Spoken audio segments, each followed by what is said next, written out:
Assalamualaikum warahmatullahi wabarakatuh. Perkenalkan, saya Anissa Ulfaulia dari kelas 4 MJKA dengan NIM 235505311. Di sini saya akan menyampaikan materi mengelola pemasaran jasa.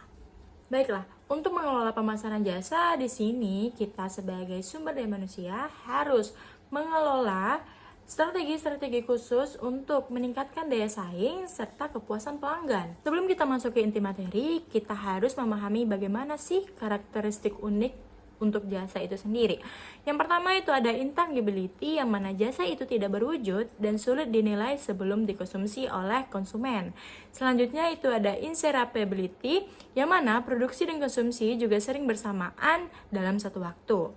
Yang ketiga itu ada variability, yang mana kualitas jasa bisa bervariasi tergantung penyedia dan konteks. Yang terakhir itu ada perishability, yang mana jasa tidak bisa disimpan dan harus dimanfaatkan saat tersedia. Nah, setelah kita mengetahui karakteristik untuk jasa itu sendiri, kita harus mengetahui segmentasi, targeting, positioning dalam jasa. Segmentasi itu merupakan pengenalan kelompok pelanggan berdasarkan kebutuhan dan perilaku.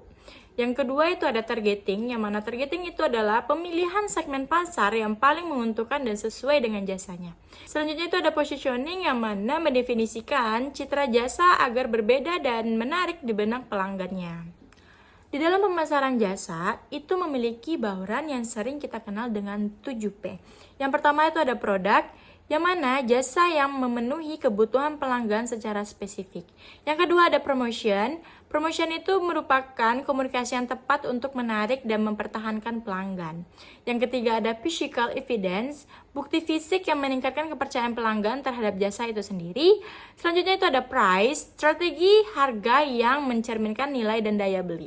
Selanjutnya ada people. People itu merupakan SDM layanan sebagai kunci kualitas dan pengalaman pelanggan. Tak hanya itu, juga ada place, yang mana saluran distribusi layanan yang efektif dan mudah diakses oleh pelanggannya. Dan terakhir itu ada proses, yang mana proses itu sendiri adalah prosedur yang memastikan layanan konsisten serta efisien. Nah, teman-teman semua, untuk perusahaan jasa, di dalam memasarkan atau mengelola jasanya, perusahaan jasa harus mengetahui apa itu kunci loyalitas dari layanan pelanggan unggul. Yang pertama itu ada responsivitas, yang mana menjawab kebutuhan pelanggan dengan cepat dan tepat. Yang kedua ada empati, yang mana empati itu perusahaan harus memahami dan menghargai perasaan pelanggan. Yang ketiga itu adalah kehandalan, yang mana perusahaan harus memberi layanan sesuai janji dengan kualitas yang konsisten. Yang terakhir itu ada komunikasi, yang mana perusahaan harus menyampaikan informasi yang jelas dan terbuka kepada pelanggannya.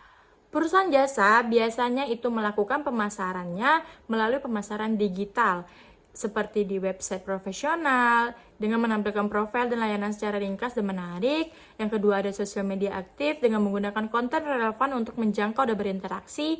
Yang ketiga itu ada CEO dan CEM, yang mana optimasi pencarian untuk meningkatkan visibilitas jasa online. Yang terakhir itu biasanya perusahaan jasa menggunakan email marketing dengan membangun hubungan dengan pelanggan lewat komunikasi terpersonalisasi. Nah, teman-teman semua, untuk mengetahui bagaimana sih cara perusahaan jasa dapat mengelola perusahaan jasanya dengan baik dan memasarkan jasanya dengan baik? Perusahaan jasa itu dapat melakukan pemahaman karakter jasa dengan instability dan variabilitas yang membutuhkan strategi lebih khusus. Selanjutnya perusahaan jasa dapat mengoptimalkan STP dan 7P, yang mana segmentasi tepat dan bauran pemasaran lengkap itu sangat penting untuk dilakukan di perusahaan tersebut. Selanjutnya itu adalah tingkatan layanan pelanggan dengan respon, kehandalan, dan empati membangun loyalitas pelanggan oleh karyawan-karyawan perusahaan jasa itu sendiri. Yang terakhir itu adalah manfaat pemasaran digital, yang mana tools digital memperluas jangkauan dan efisiensi pemasaran yang dapat memperluas jangkauan perusahaan jasa itu sendiri. Nah, di sini sebagai studi kasus saya akan mengambil bagaimana cara PT Ade Makmur Unggul Insani yang bergerak di bidang perusahaan jasa yang menempatkan pekerja migran Indonesia ke negara penempatan mengelola pemasaran jasanya.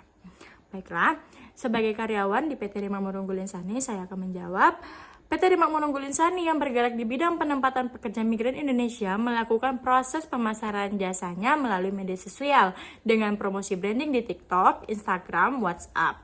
Dan tak hanya itu, PT Remang Menunggu Linsani juga melakukan kerjasama dengan pemerintah seperti Dinas Tenaga Kerja untuk terhubung langsung dengan agensi-agensi luar negeri yang membutuhkan jasanya, sehingga pemasaran jasa yang dilakukan oleh perusahaan ini pun sudah legal.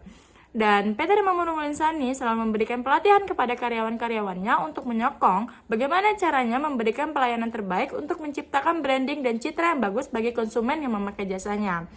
Baiklah, sekian presentasi materi mengelola pemasaran jasa dari saya. Apabila ada kesalahan kata, saya meminta maaf. Assalamualaikum warahmatullahi wabarakatuh.